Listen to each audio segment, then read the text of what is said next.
In the summer of 1913, a delivery truck rumbled down a road in Pocantico Hills, New York, and a man named John D Rockefeller could not sleep. The truck was making its ordinary rounds to the estate on the hill above Tarrytown. It was carrying food or supplies or one of the thousand things that a household of that size required to sustain itself. It was doing what delivery trucks do. It was making noise, and the noise was coming through the walls of the bedroom where the richest man in the history of the United States was trying to rest. The solution that Rockefeller chose was not to accept the noise. It was not to move his bedroom. It was to dig a tunnel.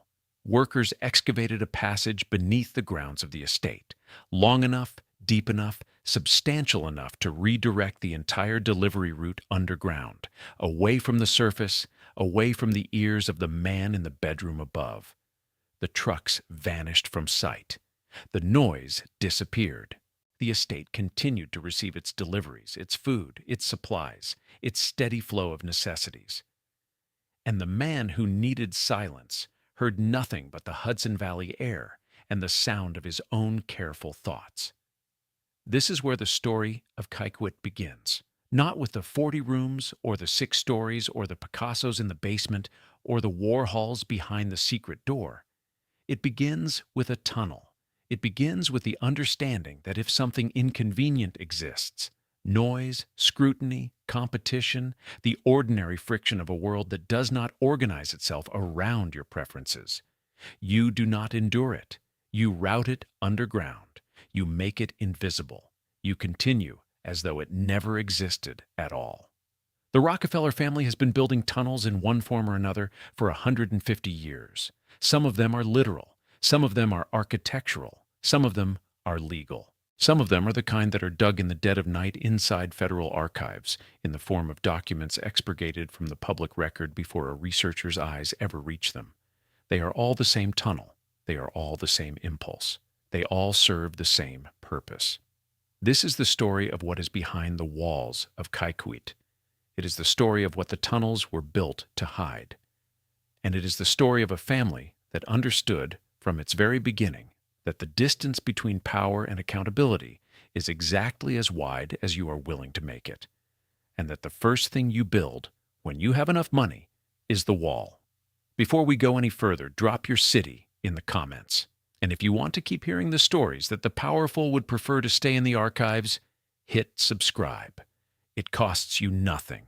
It tells the algorithm that this kind of history matters. Now let us go up the hill to Kykuit, and let us look at what the tour does not show you.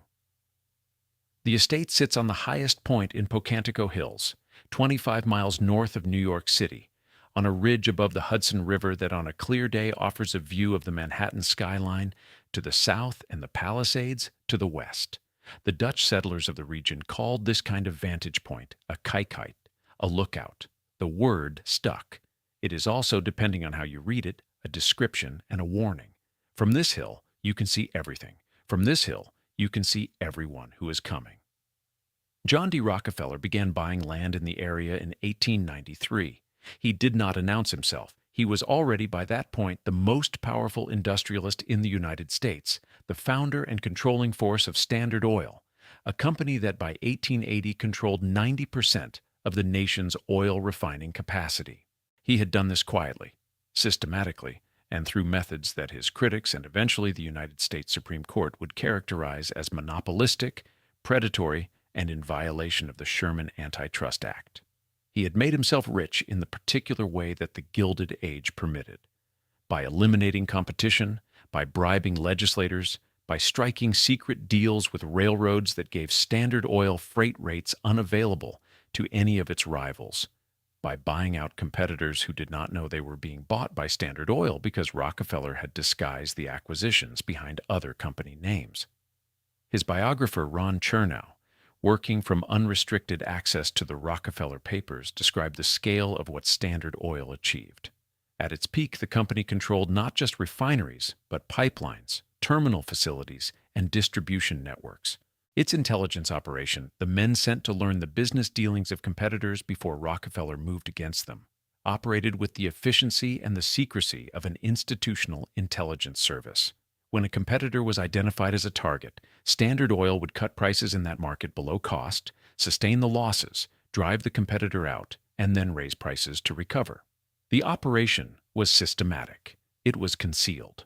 It was, by the standards of any normal commercial ethics, ruthless. Rockefeller did not consider it ruthless. He considered it inevitable. He had said, in a phrase that became one of the most quoted of the Gilded Age, that competition is a sin. He meant it as a statement about efficiency. His critics heard it as a statement about power. Both readings were correct. By the time he began quietly assembling his estate in Pocantico Hills, Rockefeller was under sustained attack from journalists, legislators, and the public.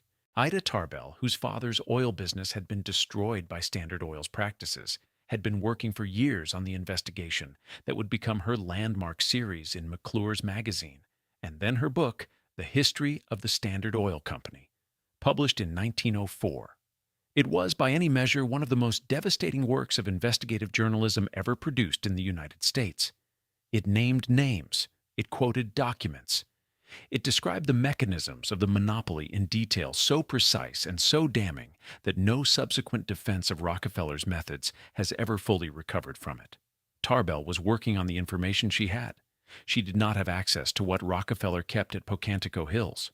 She did not have access to the papers, the correspondence, the records of decisions made in rooms that the public would not enter for another 80 years, and that even then would enter only in the form that the family's archivists deemed appropriate.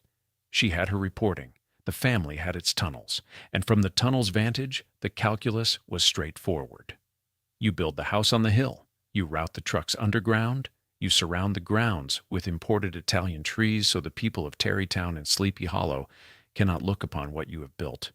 And you wait, because time, for a family with enough money to maintain its position across generations, is always on your side. The mansion itself was completed in its final form in 1913, after a construction process that took 6 years, involved 2 substantially different architectural designs, and required the demolition and rebuilding of the initial structure because the first version did not satisfy the family's requirements. The first design was rejected by Rockefeller's wife, Laura Spellman Rockefeller, who did not like what the architects had produced. The house was torn down and started again. When you are the richest man in America, the architecture obeys you. The final Kykuit is a 6-story classical revival Georgian mansion, built of locally quarried fieldstone and Indiana limestone. It has 40 rooms, though that number has been disputed over the years. Estate mythology tends to inflate room counts, and the actual number is probably more precisely understood as the number the family chose to acknowledge. Its interiors were designed by Ogden Codman, Jr., who favored an understated elegance over the more theatrical opulence of many Gilded Age mansions. There is no ballroom at Kykuit. John D Rockefeller was a Baptist who did not allow dancing or alcohol in the house. There was briefly a pipe organ in one of the family rooms, later removed. In the room where the organ stood, there now hang portraits by John Singer Sargent. From the outside, by the standards of what the Gilded Age produced for men of Rockefeller's wealth, Kykuit is almost restrained. The Vanderbilts built Newport cottages that were operatic in their declarations of excess. The Vanderbilt Biltmore in Asheville ran to 250 rooms. William Rockefeller, John's brother, built a 204-room mansion on 1,000 acres just a few miles away at Rockwood Hall, the second largest private house in the United States at the time. John D. Rockefeller's 40 rooms look, by comparison, almost modest. But restraint was always the family's preferred posture in public. The restraint was not humility, it was strategy. The family that had built its fortune through methods it preferred not to discuss in detail had learned very early that visibility invites scrutiny, and that the most durable power is the kind that does not announce itself. Kykuit does not shout, it overlooks. From the highest point in Pocantico Hills, it watches everything coming and going on the roads below, and it says nothing about what it knows. The estate that grew up around the mansion over the following decades made the metaphor literal. At its peak, Pocantico Hills contained more than 60 buildings, 45 miles of private roads, 75 houses for family and staff, its own farming and cattle operations, its own food supply, a 9-hole reversible golf course, and a security apparatus that functioned like a small private government. The hamlet of Pocantico Hills itself was entirely surrounded by family-owned land. The people who lived there lived at the family's discretion. The roads through the estate were private. The security was present but not obtrusive. The family moved through its compound with the calm of people who had arranged the world to their specifications and who found, in that arrangement, a confirmation of everything they believed about the relationship between wealth and order. From the outside, it looked like a country estate. From the inside, it was a self-contained nation. The tunnels run beneath it all. They are not a secret, precisely. The tour guides mention them. The architectural histories document them. They are described in the language of preservation as an interesting engineering feature, a solution to a practical problem of domestic management at scale. 2 full basement levels of interconnecting passageways and service delivery tunnels designed to allow the invisible movement of staff supplies and goods through the estate without appearing on the surface. The family rooms connected by hidden corridors. The delivery system routed underground. The servants traversing the building through passages the family did not share. Rockefeller had a bell installed in every room of the house to summon the staff who moved through those passages. The bells rang. The staff appeared. The mechanism by which they had arrived was not visible from the family's side of the architecture. The surface presented one world. The passages beneath it presented another. This is not unusual for a house of Kykuit's era and scale. Many Gilded Age estates were designed with servant passages, backstairs, and service entrances that preserved the fiction of a household that maintained itself. But Kykuit's tunnels go further than the standard architecture of domestic concealment. They represent something that runs through the entire Rockefeller family enterprise, from Standard Oil's secret dealings with the railroads to the underground archive that sits beneath the neighboring Hillcrest mansion to this day. The tunnels are not just engineering, they are a philosophy. The philosophy is this: what you do not have to see, you do not have to acknowledge. What moves underground does not disturb the surface. What is hidden in passages that run beneath the visible world leaves the visible world intact. The mansion above looks exactly as a mansion should look. The family in the family room sees exactly what a family should see, and underneath, the machinery of the operation runs on its own terms, out of sight, untroubled by observation. Nelson Rockefeller understood this intuitively. When he inherited the estate and made it his primary residence, he commissioned the architect Philip Johnson to convert the basement service tunnels into a private art gallery. The tunnels that had been built for servants and deliveries became the passage to a collection of Picassos, Warhols, Calders, and Chagalls that few people outside the family would ever see. The gallery was accessed through a secret door in the mansion. The collection included 12 tapestries by Jacqueline de la Baume d'Urbach, made from Picasso's designs, a series that included a textile rendering of Guernica, the painting that had hung at the United Nations since 1985, the image of civilian destruction that the world knew as a symbol of the horrors of modern war, reproduced in the basement of a Rockefeller mansion in the Hudson Valley. Visitors today are shown the gallery on the Grand Tour. It is, by any measure, extraordinary. The Guastavino tile ceilings, the sculpture in the grotto, the Warhols in a space that was designed to hold boxes and barrels. The transformation is genuine, and it is impressive. And it is also, if you know what the space was built for, a statement about the Rockefeller family's relationship with concealment. They did not merely hide things in the tunnels. They made the hidden spaces beautiful. They made them worth visiting. They made the act of descending underground feel like a privilege rather than an exposure. The secret in this family was always available, for the right price, through the right channels, to the right people. It was never available to everyone. 3 times the size of the mansion stands another building on the Pocantico Hills estate. It sits in the heart of the compound, in what the family calls the park, and it is visible from the shuttle bus that carries visitors up the hill to Kykuit. The guides point to it. Some of them describe what is inside. None of the tours enter it. It is called the Playhouse. It was conceived in the winter of 1924 and 1925 by John D Rockefeller Jr.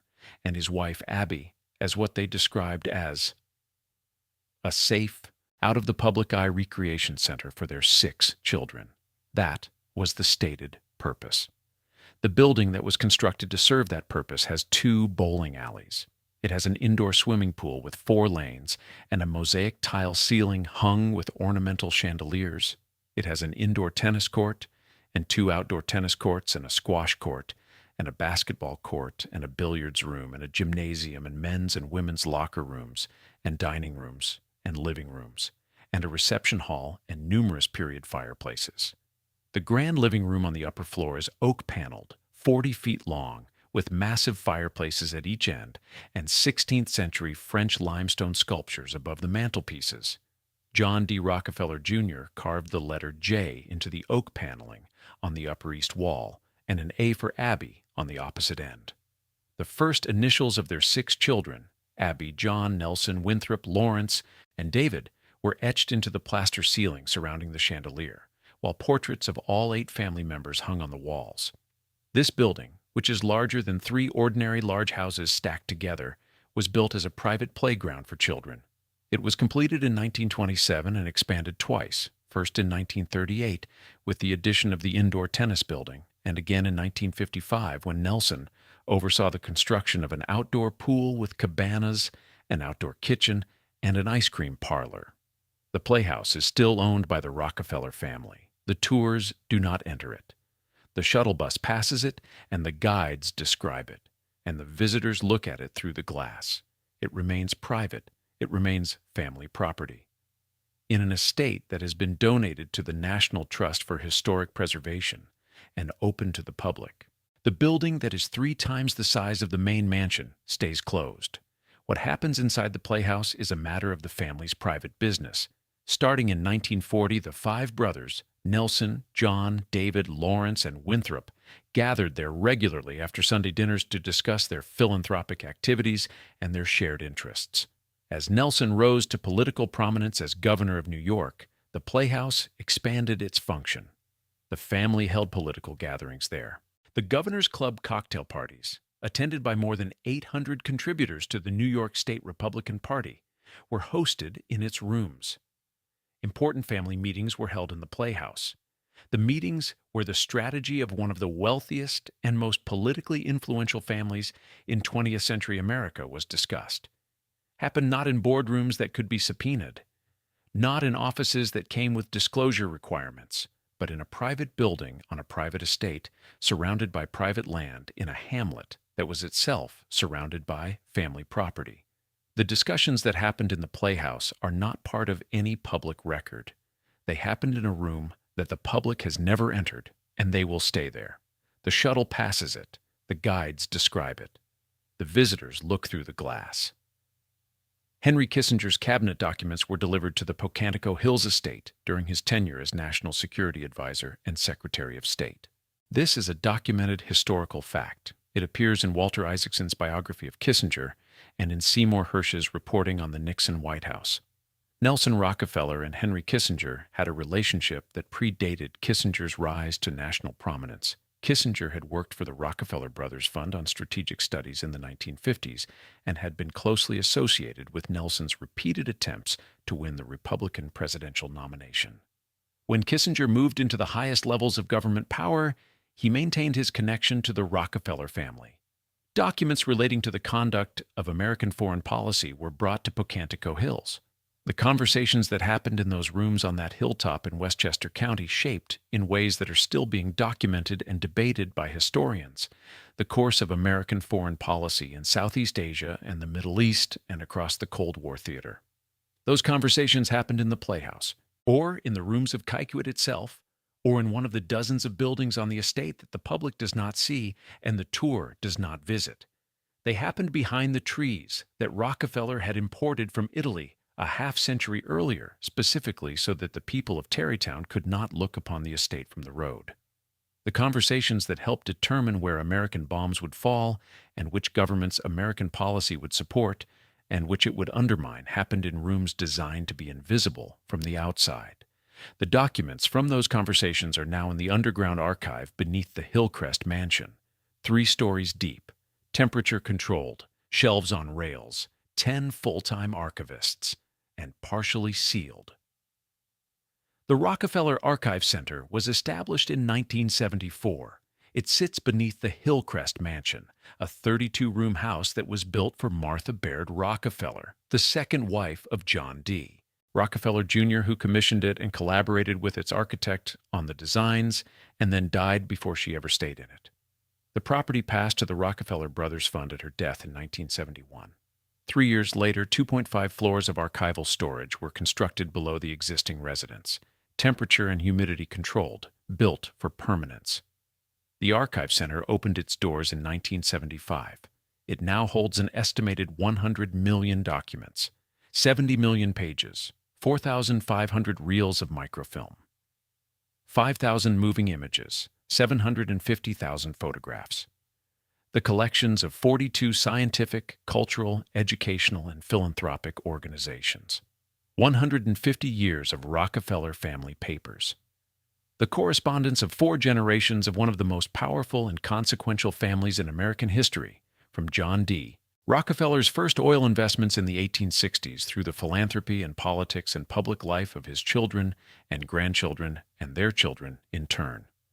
10 full-time archivists patrol the 40-foot shelves on rails. They process collections. They catalog documents. They respond to research inquiries from the 400 scholars who visit each year and the 2,000 email requests the center receives annually. They are professional, courteous, and helpful within the limits of what they are permitted to share. Those limits are specific, and they are worth stating precisely. Only the expurgated records of deceased family members are available to researchers. The word expurgated is the archive's own term for what has been done to those records. It means that material has been removed. It means that someone, the family or the family's representatives, or the archivist working under the family's guidelines, has reviewed the documents and determined what researchers may see and what they may not. What they may not see has been removed. What remains is what the family has determined is the version of its history that is available to the public. All records pertaining to living family members are sealed entirely. They are not reviewed and partially released. They are closed. Nelson Rockefeller died in January of 1979. He had served as governor of New York for 4 terms. He had been vice president of the United States. He had been one of the most significant political figures of the second half of the 20th century, a man whose influence shaped American domestic policy and whose political career spanned the period from the New Deal through the Cold War to the Nixon administration. He left behind 3,247 cubic feet of personal papers, a volume of documentation that, if laid end to end, would cover a significant fraction of a mile. As of 1996, 17 years after his death, only 1/3 of those papers had been processed and made available to researchers.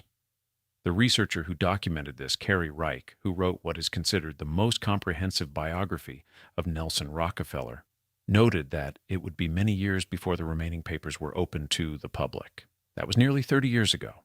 The Rockefeller Archive Center continues to process and release materials on its own schedule, according to its own guidelines, under the oversight of a family that has a direct interest in what the public record says about it. The archive holds, in its own description, the publicly restricted and expurgated family history. This phrase deserves to be read carefully. Not the family history, the publicly restricted and expurgated family history. The family history that has been reviewed, reduced, and made available to the public in the form the family has authorized. The rest of the history, the unreviewed portions, the expurgated material, the documents removed before the files were open to researchers, is in the archive too. It is in the archive 3 stories underground, temperature-controlled, on 40-foot shelves on rails. It is tended by 10 full-time archivists. It is not available. It is the largest sealed room in the Rockefeller Mansion. It just happens to be underground. On January 26, 1979, at approximately 12:20 in the morning, a young woman named Megan Marshak called a friend. She did not call an ambulance. She did not call the police. She called her friend Pocantico Pierce, a journalist, who came to the address Marshak had given her, which was a townhouse at 13 West 54th Street in Manhattan. Pierce arrived. She saw the situation. She called an ambulance. The ambulance came. The man on the floor of the townhouse was transported to a hospital, where he was pronounced dead. The man was Nelson Rockefeller. He was 70 years old. He was the former Vice President of the United States. He was one of the most recognizable public figures in the country. He was flat on his back, shoeless, in a townhouse that was not his office and not his home at Kykuit. In the presence of a 25-year-old aide he had been financially supporting nearly an hour after his heart attack. The first statement released by the Rockefeller family spokesman, Hugh Morrow, said that Nelson Rockefeller had died at his desk in his office at Rockefeller Center. This was not true. When the press identified the inconsistencies between Morrow's statement and the police report, who had called the ambulance, why there had been an hour's delay, who was the young woman identified as present at the scene, Morrow released a second statement. The second statement acknowledged that the death had not occurred at Rockefeller Center, but at a townhouse that Nelson maintained on West 54th Street. The young woman was not mentioned. When the press pressed further, Morrow released a third statement. It acknowledged that a young assistant had been present. It described her involvement as limited. She had called for help, he said, but her presence was routine, and the details were unremarkable. The press by this point had identified Megan Marshak by name. They had established that she was a 25-year-old aide whom Rockefeller had hired in 1975. They had established that the townhouse in which Rockefeller died was a property that Rockefeller had purchased and furnished from his own art and antique collections. They had established that the delay between the heart attack and the call for medical assistance was approximately 1 hour. What they could not establish, because Marshak would not speak to them, was what had happened in that hour. Marshak signed a non-disclosure agreement with the Rockefeller family. The terms of the agreement have never been publicly disclosed. She received, under the terms of Nelson's will, forgiveness of personal loans totaling $45,000. She moved on with her life. She worked in broadcasting for years, married another journalist, moved to California, and she never spoke publicly about Nelson Rockefeller or the night he died. Not once. Not in the 45 years between the night of his death and her own death in October 2024. She took it to her grave. The Rockefeller family, which had paid for the silence, got what it paid for. The circumstances of Nelson Rockefeller's death remain, in the fullest sense, unresolved. Not because the facts are entirely unknown. The basic facts were established by the press within days of the event. But because the person who was present, the one person who could speak to what happened in that hour between the heart attack and the phone call, had agreed, in exchange for a debt forgiven and whatever else the agreement contained, to remain silent. The NDA was the last tunnel. The one dug on the night of January 26, 1979, in the hours after midnight in a private townhouse in Manhattan, to route the inconvenient truth underground, away from the surface, away from public view, away from the questions that a former vice president's death in circumstances the family preferred not to explain had raised in the press and in the public mind. The truck was making noise, the tunnel was dug, the surface was quiet again. The mansion at 4 West 54th Street.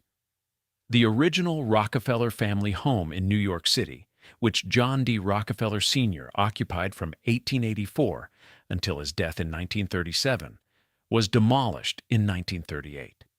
John D Rockefeller Jr. made the decision to raze it. The house was, by the accounts of those who saw it before its destruction, an extraordinary time capsule of Gilded Age interior design. Its rooms were filled with carved hardwood paneling, elaborate decorative schemes, the accumulation of 50 years of a household at the apex of American wealth. The man in charge of the demolition told the New York Times that little of the expensive carved hardwood would be salvaged. It would be out of place in the smaller rooms of modern homes and of little value after being torn out of its setting. Before the wrecking crew descended, Rockefeller Jr. salvaged 2 rooms. He donated the master bedroom and dressing room to the Museum of the City of New York. He donated the Moorish smoking room to the Brooklyn Museum.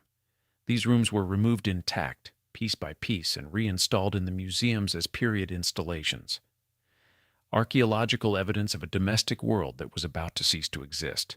The Moorish smoking room is still in the Brooklyn Museum. It sits in its gallery behind a rope or a glass barrier. exactly as it appeared in the house that John D Rockefeller lived in for more than 50 years.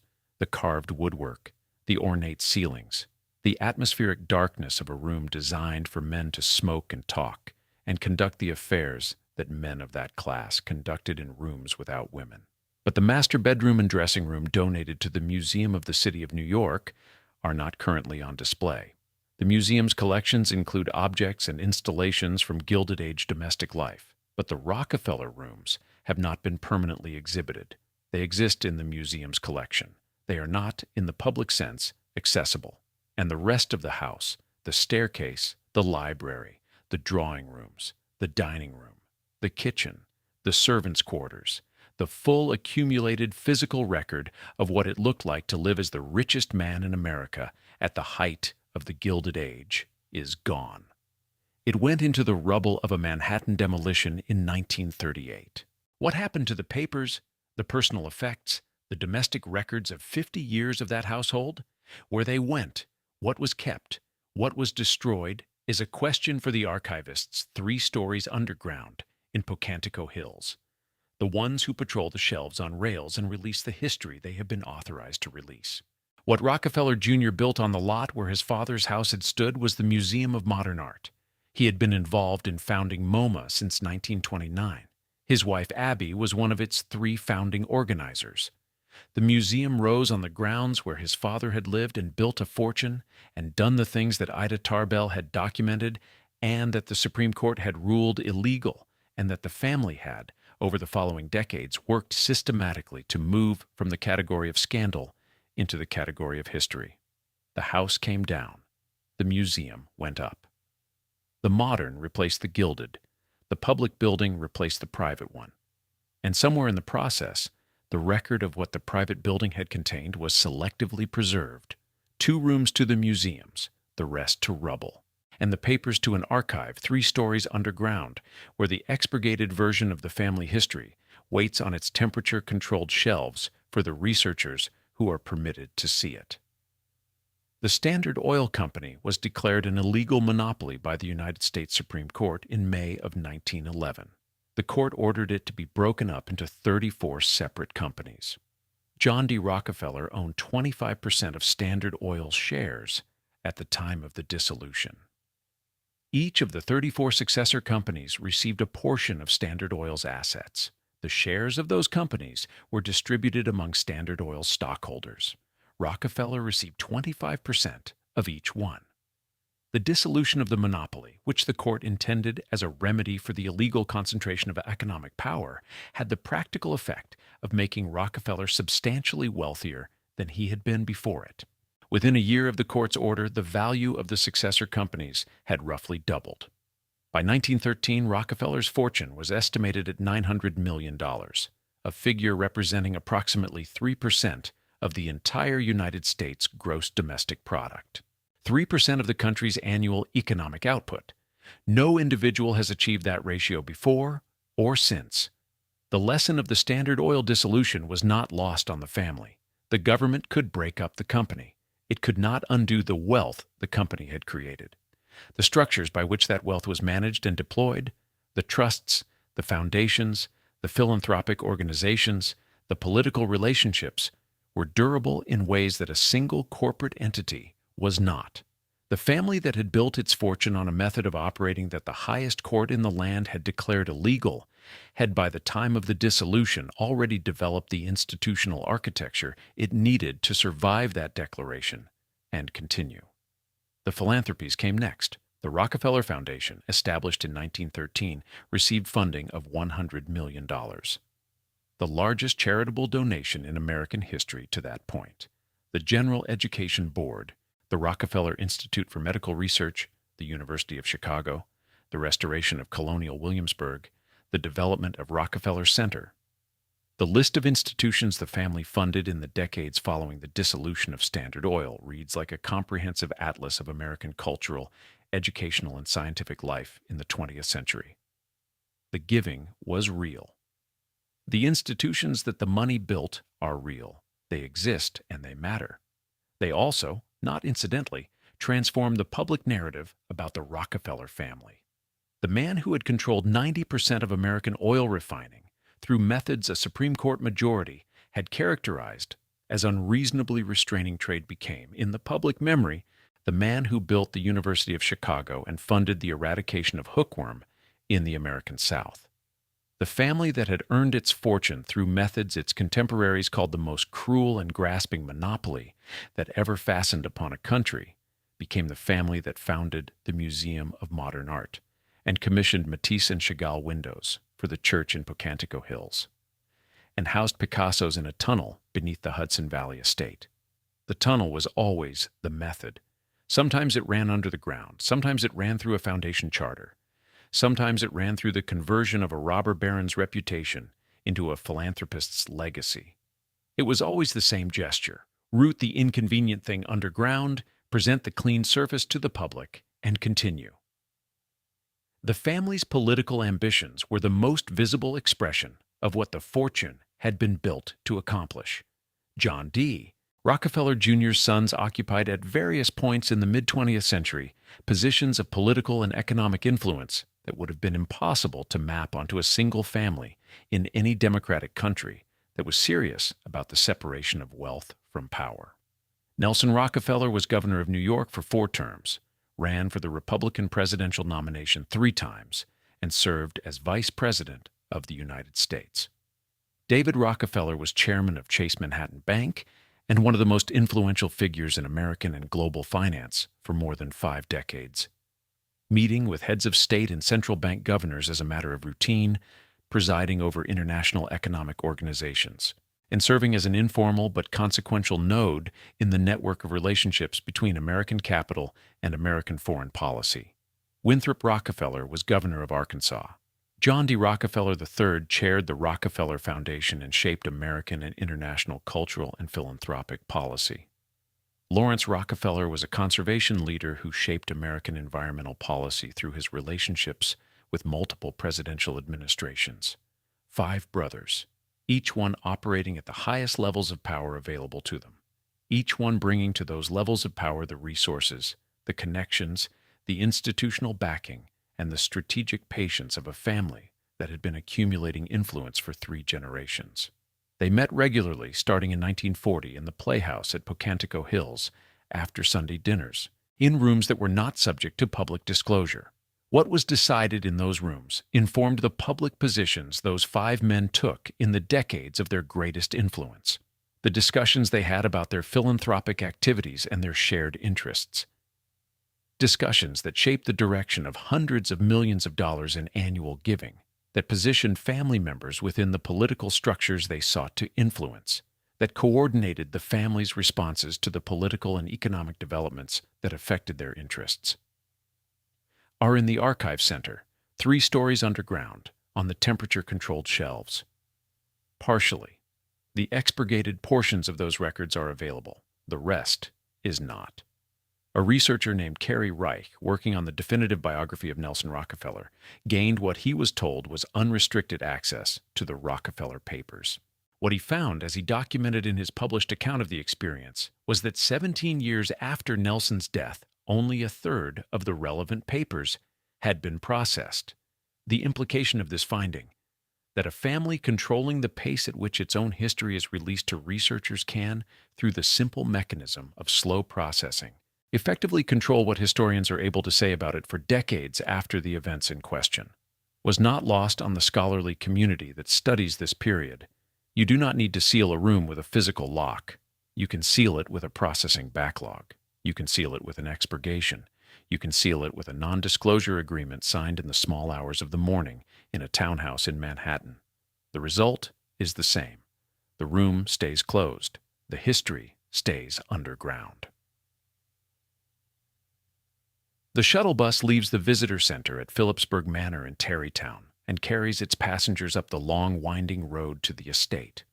The road ascends through the trees that Rockefeller had imported full-grown from Italy a century ago, trees that were planted specifically to block the sight lines from the public roads below. On the way up, the shuttle passes the playhouse. The guide points to it. The visitors look at the building that is 3 times the size of the mansion they are going to see, and they understand that they will not be entering it, and they continue up the hill. At the top, the shuttle deposits the visitors in front of Kykuit, and the tour begins. The first floor with its public rooms, the second floor with the family bedrooms, the basement with the art gallery that Nelson Rockefeller built in the service tunnels, the grotto, the gardens with the Calder stable and the Moore bronze, and the Picasso sculpture, and the fountains copied from Florence, and the tea house and the rose garden, and the Japanese garden, and the view of the Hudson, that on clear days extends to the Manhattan skyline 25 miles south. It is extraordinary. It is genuinely, and by any measure, extraordinary. The family's taste was real. The collection is real.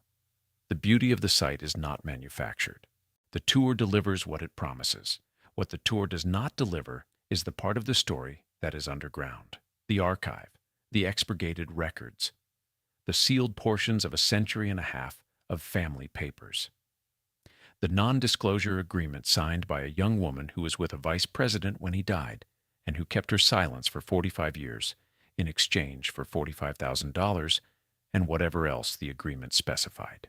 The meetings in the playhouse where 5 brothers, between them occupying the governorships of 2 states and the chairmanship of the world's largest bank and the second highest office in the federal government, discussed their shared interests. What you see on the tour is the surface, the clean surface that the tunnel was built to produce. The view from the lookout, the Kykuit, that overlooks the world below and presents itself as a family home, rather than what it also was and also is, one of the most carefully managed accumulations of power in the history of the United States. Built over 4 generations on a foundation of concealment, as old as the first railroad deal that Standard Oil made in secret in 1868. The tour guide does not tell you this. The tour is excellent, but it is the tour the family designed. John D Rockefeller lived to be 97 years old. He died in May of 1937 at his winter home in Florida. He had retired from active management of Standard Oil in the 1890s, more than 40 years before his death. He had spent those 40 years giving his money away, more than $500 million to philanthropic causes, an amount that by the time of his death had largely accomplished what it was intended to accomplish in terms of the family's public reputation. He had been the most hated man in America. He died having given more money to charity than any individual in history had given before him. The men who wrote his obituaries wrestled with the contradiction, and mostly resolved it in his favor, noting the hospitals and the universities and the foundations and the deliberate, patient, decades-long campaign of giving that had transformed the family name from a symbol of monopoly into a symbol of philanthropic generosity. He had done what he set out to do. He had built the house on the hill. He had routed the trucks underground. He had planted the trees so the people in the valley could not look upon what he had built. And he had turned the fortune he had extracted from 90% of American oil refining into institutions so woven into the fabric of American life that the extraction itself had become, if not forgotten, at least contextualized. A chapter in the origin story of a family that was, by most contemporary accounts, a force for good. Whether that accounting is accurate is a question that the Archive Center's expurgated records might help answer. Those records contain 3 stories underground on 40-foot shelves on rails, the internal correspondence of a century and a half of family decisions. They contain the drafts and the revisions and the second thoughts and the communications between family members and their advisors about what to do with the money and the power and the reputation. They contain the record of how the tunnel was dug and where it went and what was routed through it. They are available partially to researchers who visit the archive and work within the guidelines the family has established for access. The portions that have been expurgated are not available. The records of living family members are not available. The processing backlog means that significant portions of the papers of family members who have been dead for decades are still not fully available. The full accounting will not come from the tour. It will not come from the shuttle bus that winds up through the imported Italian trees. It will not come from the guide who points at the playhouse and explains that it is still owned by the family and is not part of the tour. It will come, eventually, from the archive. When the family's archivists have processed what they have decided to process, When the expurgated portions have been replaced, in whatever future the archive's administrators anticipate, by the unedited record. When the tunnel that runs 3 stories underground beneath the Hillcrest Mansion yields its full contents to the light. Until then, the surface is what it is. The view from the top is magnificent. The Picassos are in the basement, the playhouse is closed, the shuttle runs on schedule, and in the archive beneath the hill, on the shelves that the archivists patrol in their temperature-controlled vault, the history of the family that built all of this waits on its rails, partially available, expurgated to specification, ready to be seen by whoever asks, within the limits of what the family has decided, so far, to show. The trucks have been running underground for 110 years. You can still hear them if you know where to listen. The tour at Kykuit is on hiatus for the 2026 season. The Rockefeller Brothers Fund, which maintains the estate, announced that it is developing a new vision for the visitation program. Tours will resume in 2027 with what the fund describes as a streamlined visitor experience. What the new vision will include and what it will not has not been announced. The archive is still open to researchers. The playhouse is still private. The expurgated records are still expurgated. Nelson Rockefeller's remaining papers are still being processed 47 years after his death.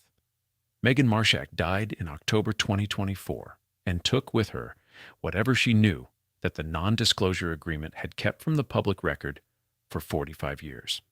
The mansion is still there. The tunnel runs beneath it still.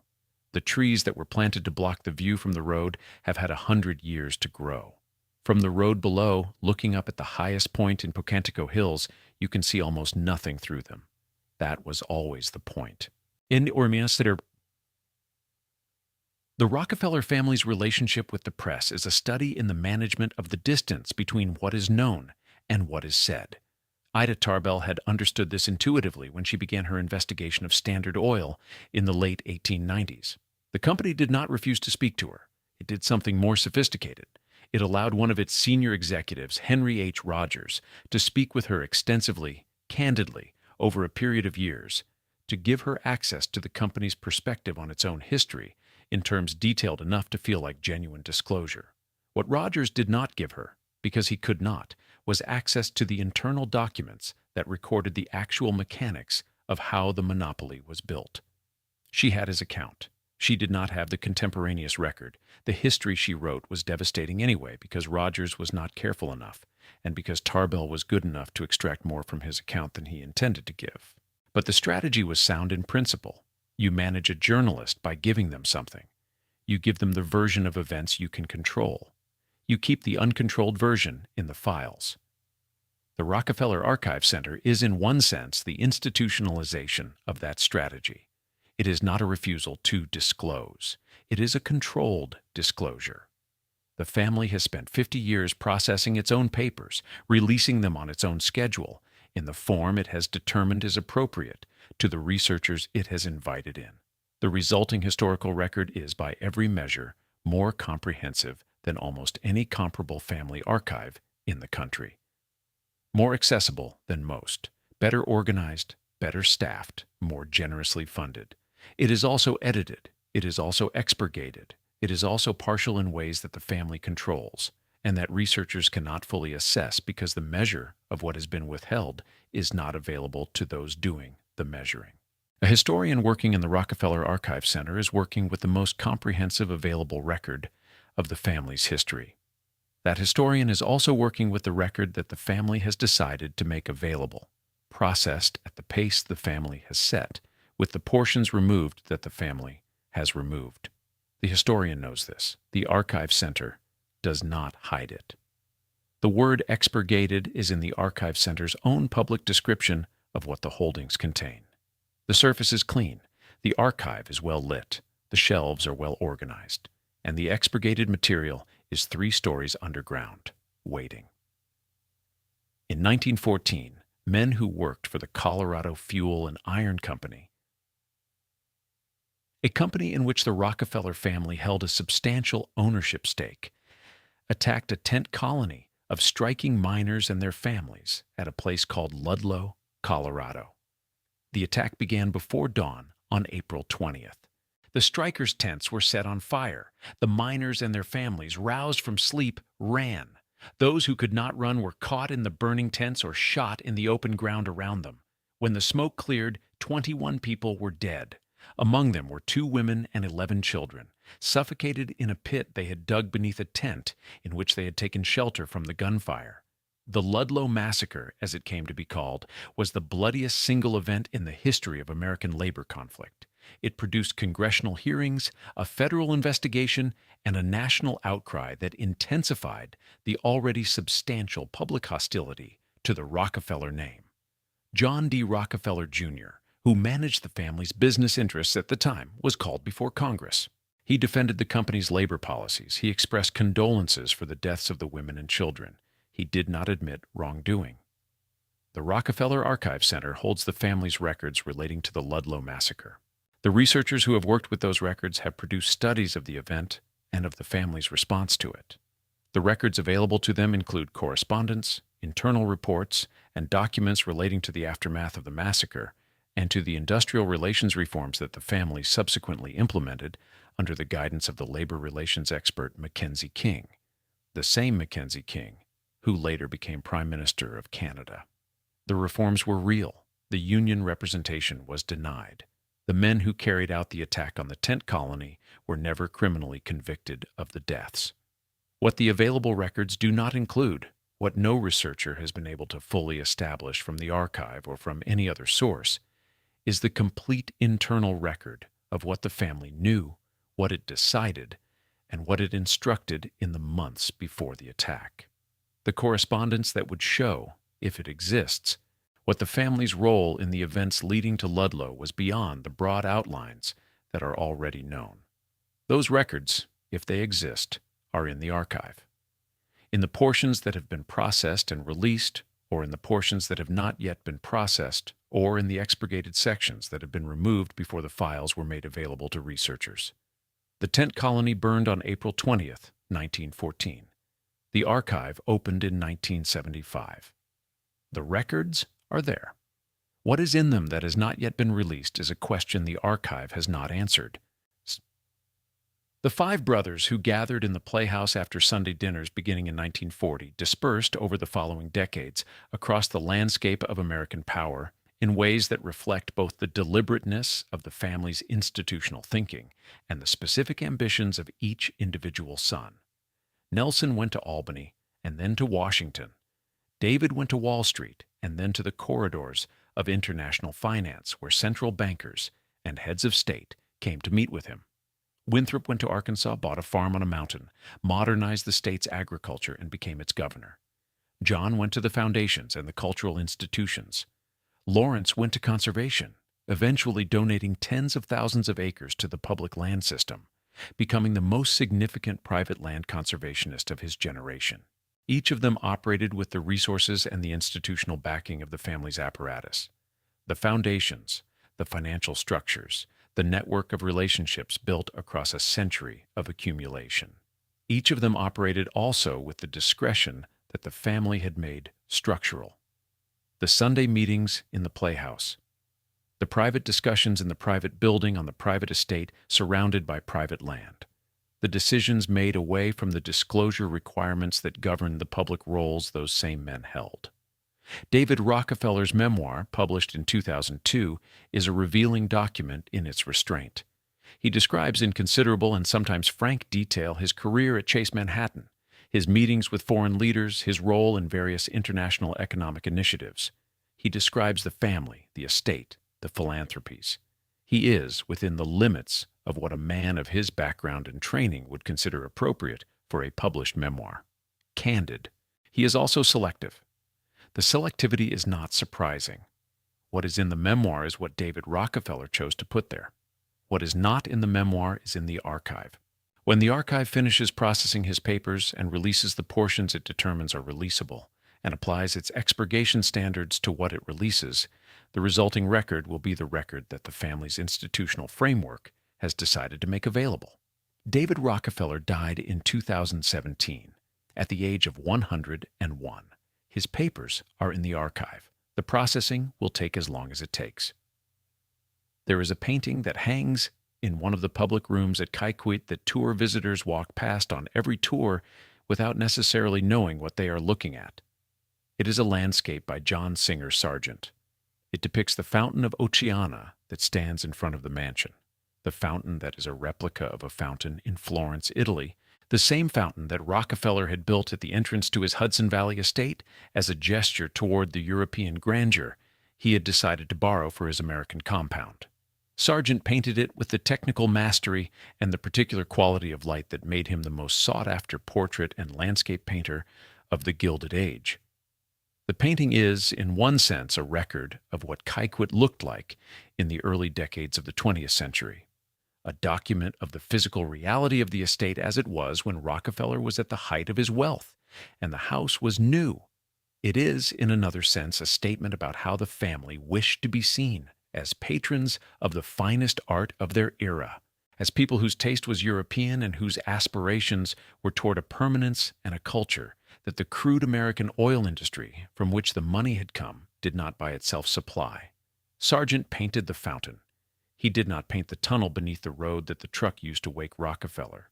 He did not paint the document shredder, if there was one. He did not paint the corporate meetings at which the pricing strategy that would crush a competitor was decided. He painted the fountain, as painters do when they are hired by the wealthy to document the surfaces of their world. The painting is on the wall. It is beautiful. The fountain is still there outside, and the view from the hill is still what Sargent painted. And the Italian trees have grown for 100 years, and the shuttle bus brings its passengers up through them every day the estate is open, and the guide points to the playhouse, and the visitors look through the glass. And the tour continues to the basement art gallery, and the Picassos and the Warhols and the tapestry of Guernica, woven in France to Nelson Rockefeller's commission. And the tour ends, and the shuttle takes the visitors back down the hill through the trees that were planted to protect the view from below, and the estate closes for the evening, and the lights come on in the mansion, and somewhere in the compound, the archive's temperature-controlled vaults maintain their precise climate, and the archivists go home, and the shelves stand in the dark with their 100 years of papers, and the expurgated portions wait in the quiet of the archive 3 stories underground for whatever comes next. The tunnel runs beneath it all. It has been running for 110 years. The trucks go underground. The surface stays clean. From the road below, looking up through the Italian trees at the highest point in Pocantico Hills, you can see the lights of the mansion. You cannot see much else.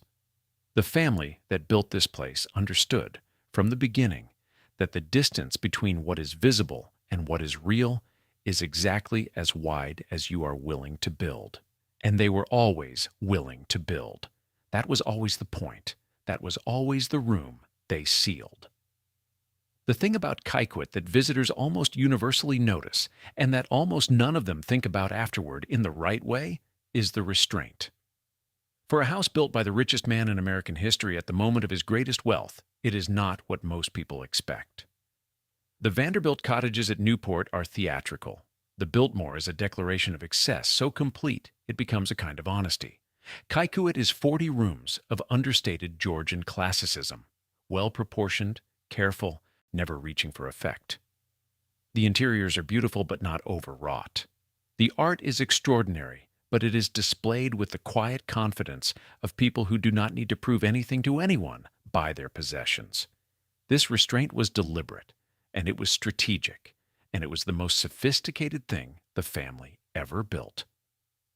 John D Rockefeller Sr. had spent 20 years being the most publicly hated man in the United States. He had been accused in print, in court, in the United States Congress, and in the chambers of the Supreme Court of running the most cruel and pitiless monopoly in American history. He had survived an attempted vote to expel him from the Senate. He had watched the company he built be ordered dismantled by the highest court in the land. He had endured, with the patience of a man who knew that time was on his side, the full machinery of American public opinion and American law trying and failing to reduce him. He had come out the other side, richer than when he went in. The dissolution had made him wealthier. The philanthropy had remade his reputation. The house on the hill was the capstone of the project. The physical statement that a man who had been called the most rapacious monopolist in American history was, in fact, a man of taste and proportion and restraint, not a man who built a palace, a man who built a home. The message was calculated, and it was received.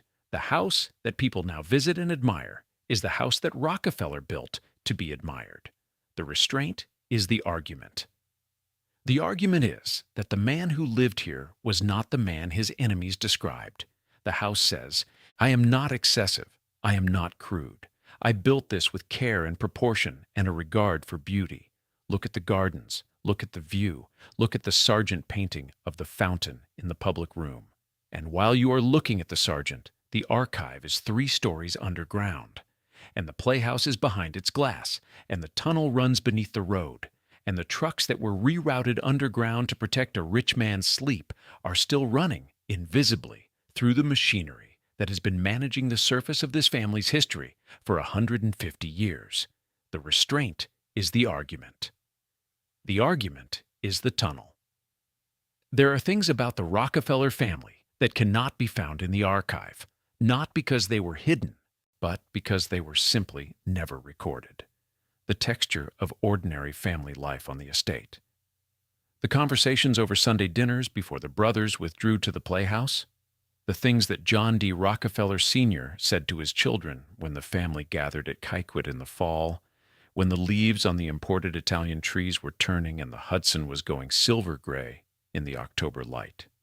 These things are lost the way all private things are lost, not through active concealment, but through the simple fact that the camera was not running and the recorder was not on, and the person who was there did not write it down, or did write it down, and the note was not preserved, or the note was preserved and is in a box in the archive that has not yet been processed.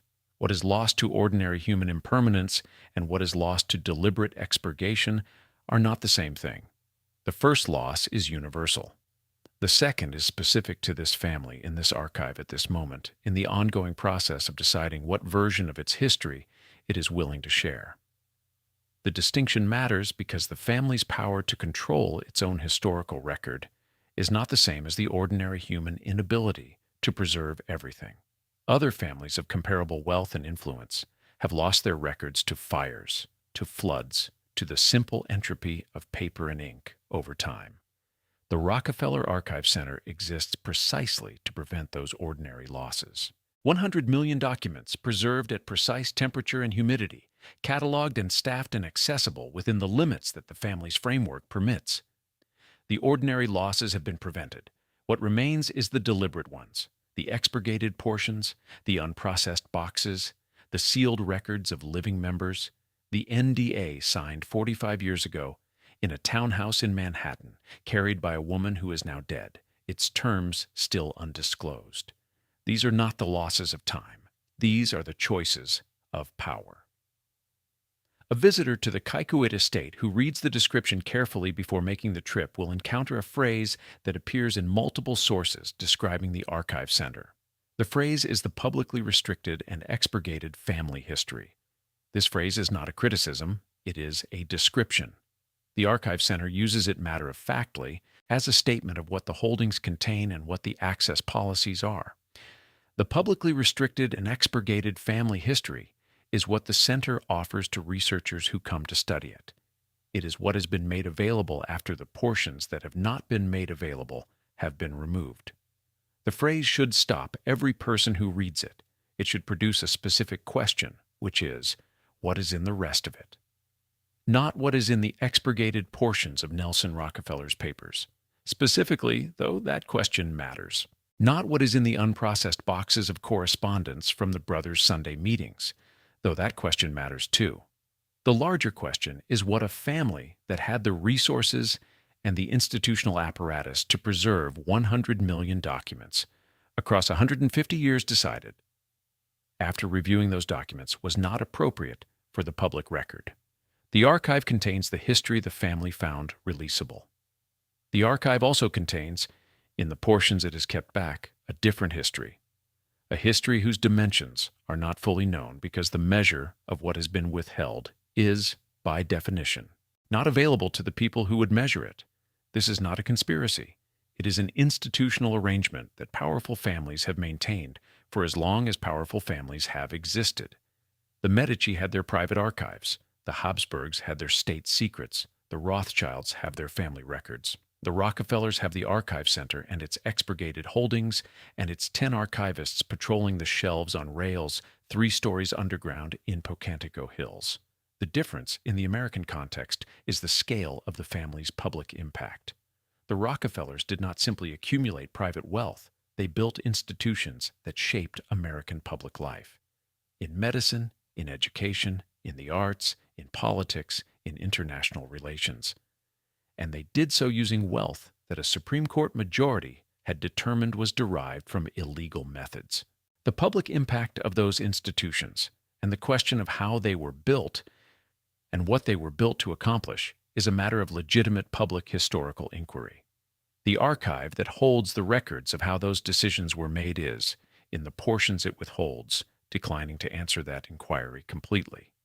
The tunnel runs underground, the surface is maintained, the archive is well lit, and the history of one of the most consequential families in American life is available, in the version the family has authorized. The sealed room is not a physical room with a physical lock. It is a policy. It is a processing backlog. It is an expurgation standard applied to documents by people working for the institution that holds those documents. It is a non-disclosure agreement. It is the careful restraint of a house that does not look like what it is. It is a lookout that watches everything coming from the road below, and that shows the road below only what it has decided to show. Kykuit. The lookout. The house on the hill. The trucks still run underground. You can visit next year when the tours resume. The archive will still be there. The expurgated portions will still be expurgated. And the history of what really happened in those rooms, in those meetings, in that townhouse on West 54th Street in the small hours of January 26th, 1979, will still be waiting on its temperature-controlled shelves in the dark 3 stories underground, for whatever future the family has decided is the right one for it to enter the light. The woman who signed the non-disclosure agreement in 1979 was 25 years old. Megan Marshak had grown up in Los Angeles, had gone to California State University at Northridge, had graduated in 1975, and had worked briefly as a reporter for the Associated Press before joining Nelson Rockefeller's staff later that same year. She was young and she was talented, and she found herself, through the particular alchemy of ambition and opportunity that operates in the orbit of the powerful, in a position of proximity to one of the most significant political figures in the country. She worked for him. She traveled with his staff. She was present at the events that marked the last years of his public career. She was also, by the accounts of journalists and biographers who looked closely at the relationship, something more than a professional aide. Nelson Rockefeller had purchased the apartment she lived in. He had furnished it with pieces from his own art and antique collections. Her friends, speaking to reporters in the days after his death, described a relationship that was not the relationship of an employer and an employee. The loans that his will forgave, $45,000, were personal loans, not professional ones. None of this in itself is unusual in the history of powerful men. What made Marshak's situation distinctive was not the relationship but the hour that followed the heart attack and preceded the phone call. 1 hour, 60 minutes during which Nelson Rockefeller was dying or dead, and the person in the room with him made no call to emergency services. She called her friend instead. A journalist named Panchita Pierce came to the townhouse. Pierce called the ambulance. The ambulance arrived. Rockefeller was transported to a hospital and pronounced dead. The sequence of events, when it emerged in the press over the following days, raised questions that the Rockefeller family chose to answer with a non-disclosure agreement rather than with an explanation. Why did she wait? What happened during that hour? Was there something in the circumstances of that evening that the family judged more damaging than the scandal of the undisclosed relationship? Was there a reason that a family with the resources and the legal apparatus to manage a crisis of this kind chose silence over explanation? The NDA provided the silence. Marshak honored it for 45 years. She moved through her subsequent life, her career in broadcasting, her marriage, her eventual retirement to California. With the particular discipline of someone who has made a formal commitment to say nothing and has decided that nothing is what she will say. She died in Sacramento in October 2024 at the age of 70. She had outlived most of the people who had known her in the Rockefeller years. She had outlived the journalists who had pursued the story in 1979. She had outlived, by 5 years, the last of the brothers, David, who died in 2017. Whatever she knew about what happened in that townhouse on the night of January 26, 1979, she took with her. The Rockefeller family paid $45,000, the forgiveness of her personal loans, and whatever else the agreement provided for, and they received 45 years of silence in return. The investment produced the return it was designed to produce. The surface stayed clean. The history that Megan Marshak carried in her memory for 45 years is now in the same place as the expurgated portions of the archive. It is not accessible. It is not recoverable. It is sealed more completely than any document in the 3-story bunker beneath the Hillcrest Mansion, because there is no future processing schedule on which it will become available, no archival standard under which it will eventually be released. It is simply gone. The tunnel ran underground and the truck drove through it, and now the truck is gone too, and the road on the surface is quiet, and the Italian trees are very tall. From below, looking up, you cannot see much through them. That was always what they were planted for. That is the only explanation that was ever offered. That is enough.